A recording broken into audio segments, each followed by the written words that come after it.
In this episode 88 of the Daily Hustle, we are talking about marketing your business and finding those ideal and likely buyers. Also, we talk about the world's largest cup of lemonade. Broadcasting from the box that rocks and Thrive15.com world headquarters, it's the Daily Hustle with Daniel McKenna.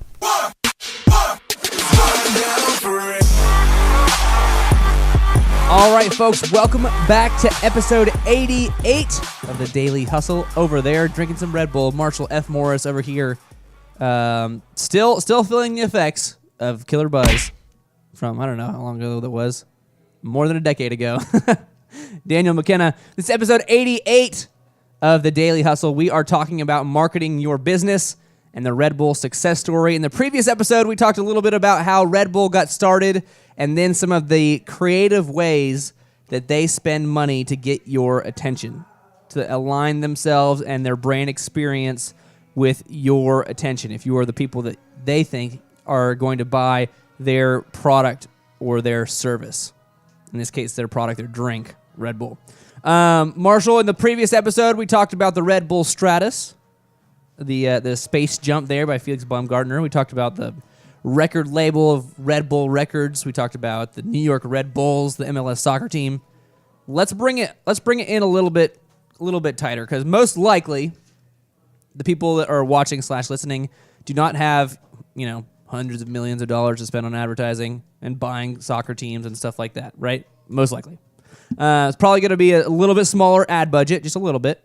So what can this same sort of thinking, maybe non-traditional advertising method, not something that you would automatically think of if you went through some sort of, this is how you do advertising program, right? A little bit non-traditional, but it could also still get the attention that you're looking for, perhaps at even a cheaper price than going the traditional method. What are some things that come to mind for you that maybe small businesses could take advantage of? Well, you can sponsor a number of different things, and as we've been talking here, we've talked about Red Bull sponsoring athletes and sponsoring these different crazy events. But as a small business, you got a couple options here. Along the same lines, you can sponsor a particular event.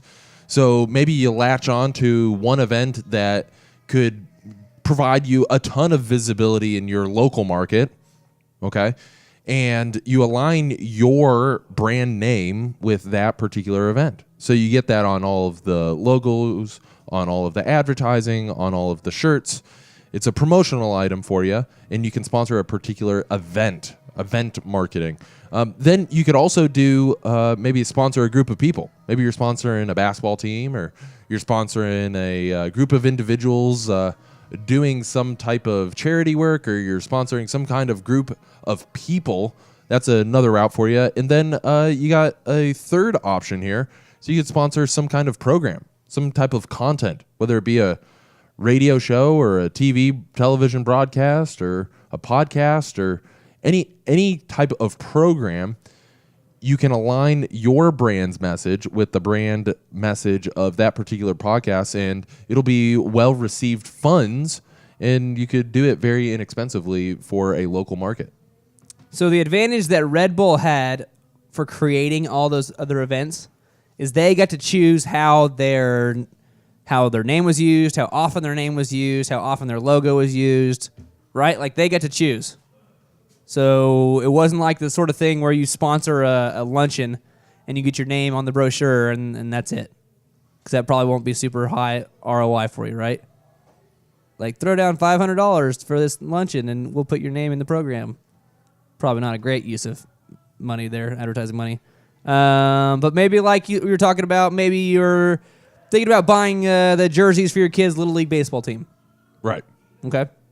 Well, there are only 15 kids on the baseball team. Multiply that times the amount of parents and families watching the games, and how many of those people are your ideal buyers? So we're talking about 100, 200, 300 people over the course of a season, maybe 400 people, maybe. So if you sell a low-dollar item that 24-year-old dudes buy all the time, probably not a good use of your advertising money. Right? I mean, How many 24-year-old dudes are going to be sitting there watching Little League Baseball? Probably not very many. Not a whole lot. But maybe maybe you're a realtor, maybe you sell real estate, and your kid's team is so good that it gets to play in a bunch of big tournaments. Gets a lot of exposure for their age group, for their area, whatever, right? A lot of people show up to the games all season long.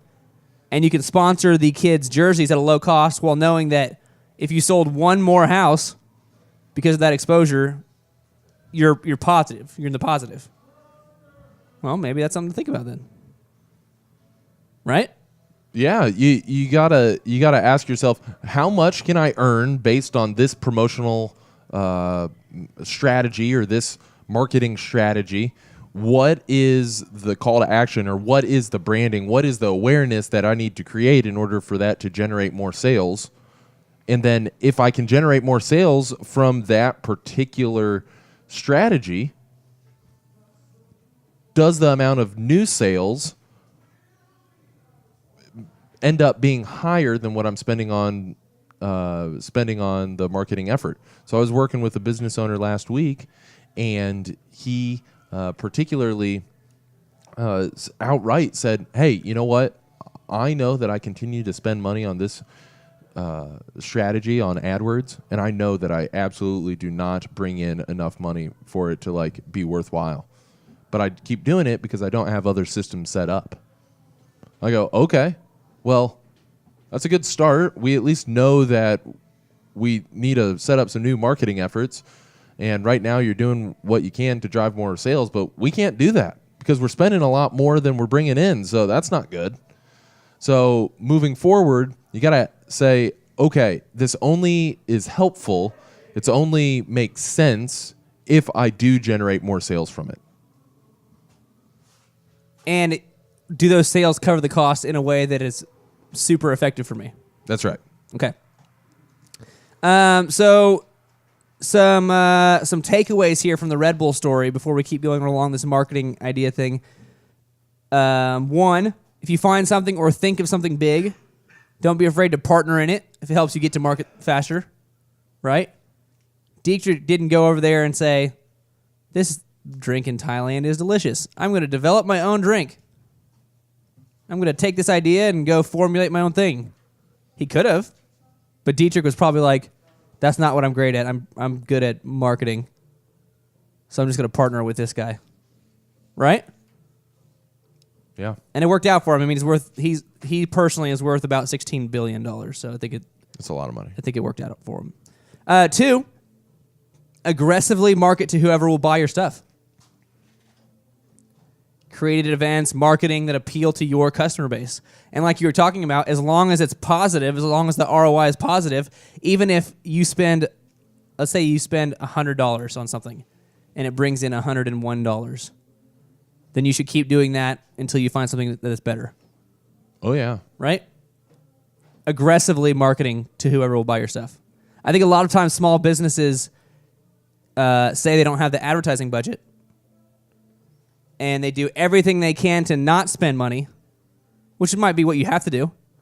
But spending the money to when you're properly advertising, when you find that right funnel we talked about in previous episodes, that does bring back a ROI positive, that's a lot faster way than maybe I'm just going to get my name out there. I'm going to pass out my cards until people buy my stuff. Right? Oh, yeah.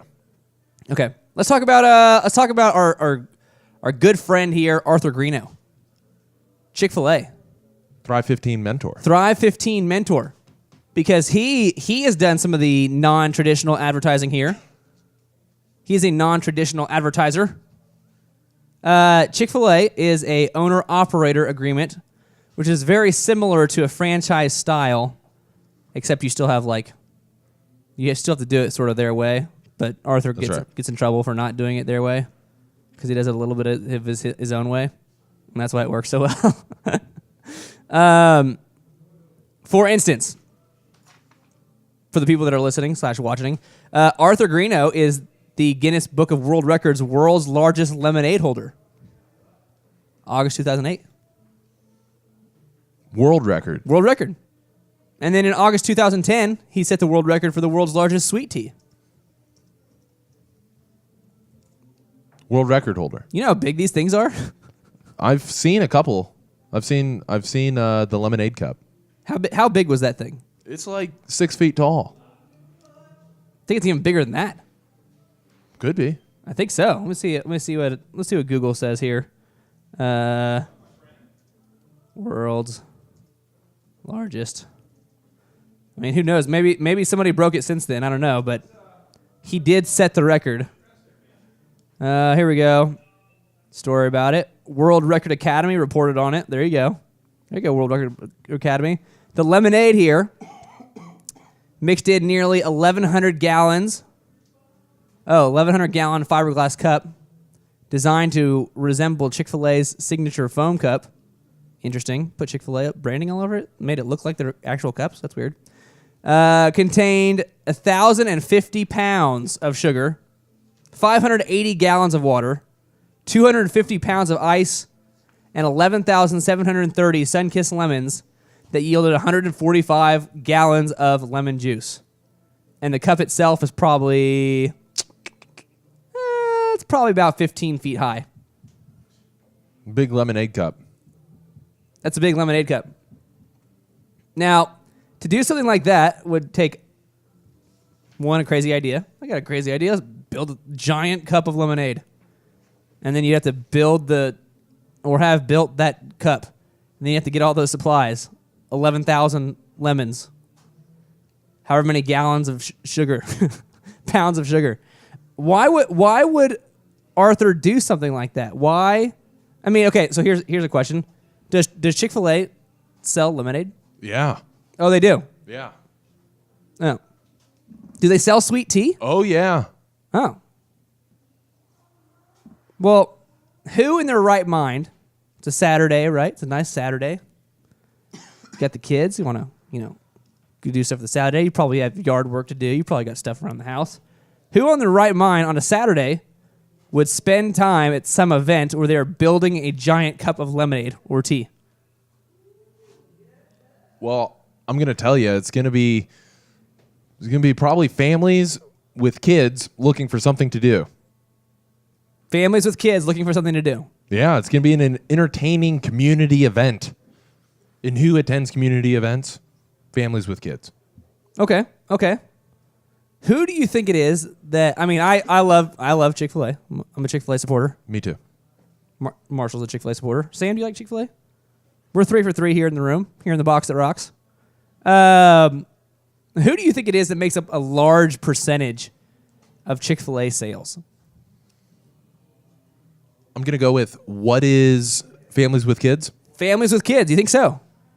What is families with kids? I mean, every time I'm in Chick-fil-A, there are just families everywhere and kids everywhere. Because they make it family friendly and kid friendly. Giving you balloons. They gave you balloons? Well, maybe. So they create this event around this giant cup of lemonade. They say, hey, come on out. We're breaking the world record. Breaking the world record for lemonade. And by the way, the cup is designed to look like a Chick-fil-A cup. And by the way, we sell lemonade now. And by the way, it's families with kids that are coming out to this event at our store. And who buys our stuff? Oh, by the way, it's families with kids.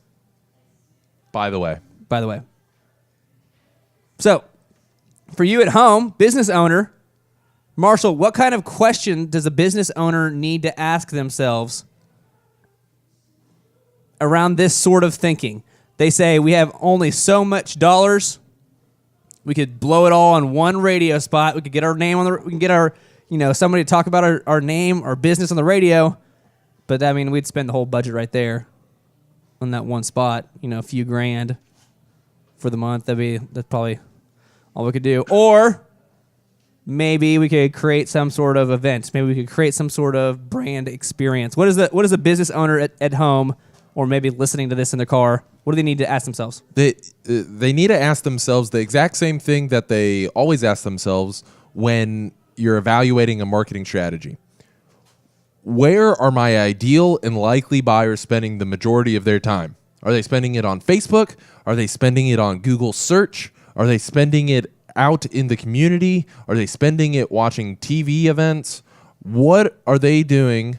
What are they spending time doing? And then you need to go to where your ideal and likely buyers are. So if they're out in the community, you got to do some kind of community event. If they're spending time on social media, you got to advertise on social media. If they're listening to podcasts, you need to sponsor a podcast. So where is it that your ideal and likely buyers are spending their time? And then how are they spending their money? So if they are people that are not spending a whole lot of money out at these community events, but maybe you can brand your business at the event and then do a follow-up marketing effort to convert them into buyers, maybe that's the strategy. Maybe it's a two-step strategy. But where are the ideal and likely buyers spending their time? There you go. And this is something that, too, it will continue to ebb and flow, right? It'll continue to change. It'll continue to be dynamic. Perfect example, DJ Connection. Clay Clark's business, DJ Connection, used to spend a lot of money on Yellow Page ads. Yeah, it was the hot sauce. They bought the biggest Yellow Page ad you could buy. If you looked up MCs or entertainments or DJs in the Yellow Pages here in Tulsa, Oklahoma, you saw a big old ad with bobbleheads and DJ Connection lingo. Oh, yeah. Right? Well, eventually that wasn't a good idea anymore. Because people use Yellow Page ads. Actually, real story here. I was leaving the house this morning, and guess what I saw? A raccoon. The Yellow Page book Yeah? on my doorstep. Yeah.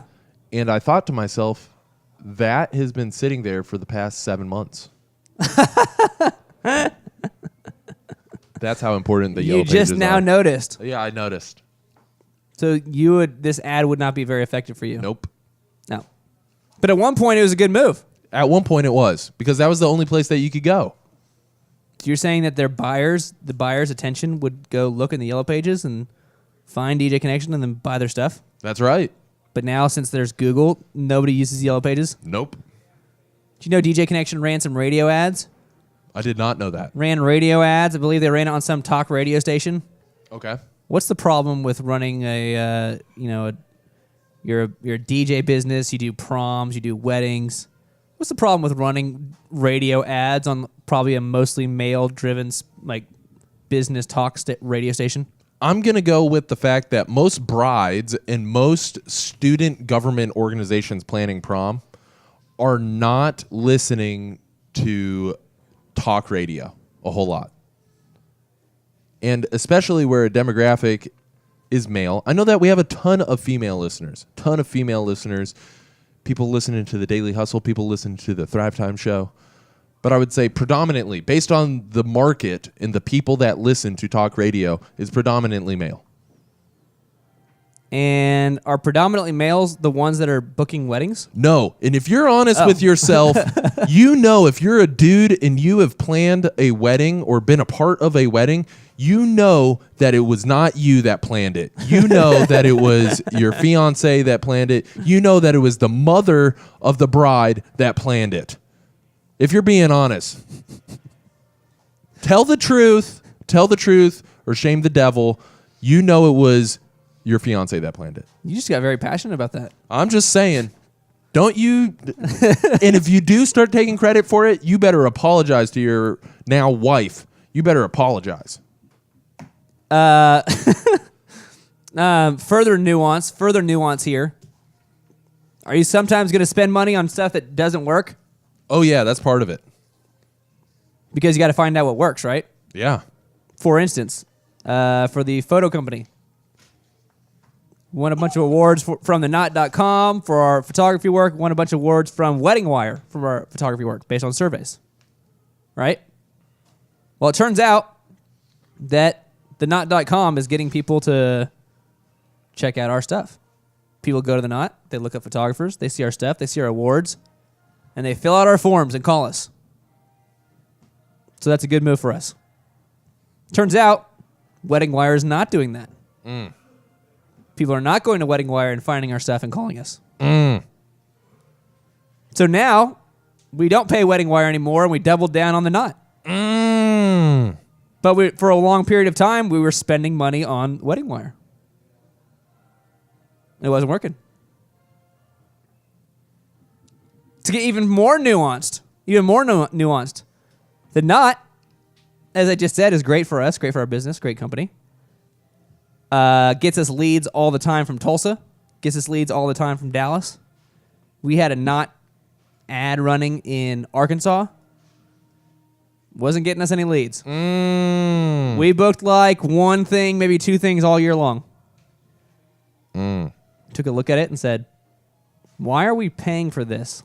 Well, Arkansas is close, so obviously it makes sense to, Okay, yeah, but what are we getting from it? Two things a year. All right, let's take that exact same money and put it in Kansas City instead. Let's see what happens. We had 5 leads within the week. Because there's more people, more of our ideal and likely buyers in Kansas City than there were in Arkansas. And that's good strategy. So what would you say to the business owner there with all this? I mean, there's all this nuance involved. There's all these ways you could be spending advertising money. There's all these ways you could be getting your name out there in a way to drive business back to you. What would you say to the business owner out there, the entrepreneur, who is just now wading into this, or maybe has waded into it before but didn't have results, so they backed off? What would you say about this stuff here? I'm going to say what I said before. Okay. You got to ask yourself, where are your ideal and likely buyers spending the most time? And be prepared for the first effort not to work. If you're lucky, it will. If you're lucky, your first marketing effort will work. But if it doesn't work, don't be distraught, because some of the best companies have only been successful in maybe the second or third or fourth or fifth or 17th different marketing effort to get going. So you got to ask yourself, where are my ideal and likely buyers spending time? And if the first method, if the first strategy, if the first effort doesn't work, well, you can't just be satisfied with a non-working marketing strategy. You got to figure out one that does work. You can be wrong 100 times, but you only got to be right once. So you got to just keep going until you find that profitable, sustainable marketing effort, okay? And then with the Thrive15.com 13-step proven path, we advocate for the 3-legged marketing stool. So the first step is to find one leg, and then you got to get 2 legs, and then you get 3 marketing legs to your marketing stool. Because if somebody kicks out one leg, like a Yellow Page ads, if that was the only way that DJ Connection was advertising for their DJ services, and then Yellow Page ads becomes obsolete, you quickly find yourself with no leads. All the leads dry up. But if you have multiple different marketing avenues always providing new leads for you, then you have time to adapt. You have time to strategically change the way that you're spending your marketing dollars.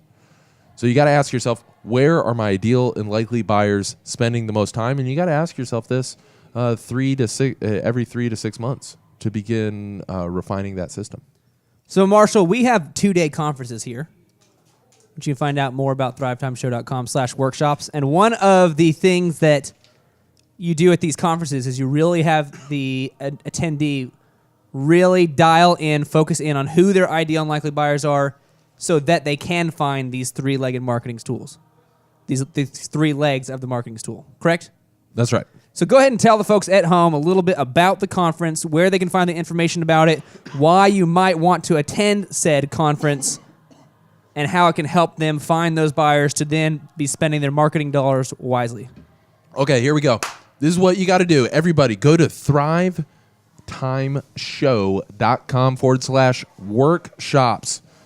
You got to go there, check out all of the upcoming conference dates, This is a 2-day workshop, provides you about 15 hours of business coaching. And we keep the number of people that we invite to the conferences very low. It's very limited in terms of the number of people that we can actually have here in our headquarters, because we want to go deep with you. We want to get into the nitty-gritty details. It's real and raw business coaching. And the reason why we keep it limited is because if there's thousands and thousands of people, you can't raise your hand, you can't ask a question, we can't get that personal one-on-one connection time that you wouldn't otherwise get at a business conference. So it's the world's best business conference. You got to come out here. Most business owners, they live They leave with about 6 to 8 months worth of action items for their business after the conference. It is incredible. They're raving reviews. You go on Google, you type in Thrive 15 conference, you can read some of the Google reviews of people that have been to this conference. It is incredible. So come on out, thrivetimeshow.com/workshops. Come out to a conference. Come say hi to Dan and I. There you go. Yeah. At the very least, getting a high five from Marshall Morris is kind of a big deal. That's right. Wait. Yeah. All right, so that was marketing your business and the Red Bull success story. Hopefully that opened up some ideas about what your business could possibly do to spend some marketing dollars in a way that would get your ideal and likely buyers' attention, get them to be buying your product, your service, so your product and service is not stuck in Thailand where nobody knows about it. That's right. There you go. All right, that was episode 88 of the Daily Hustle Show. Over to my left, Marshall F. Morris. Over here, Daniel McKenna. We'll see you next time for episode 89. Kaboom!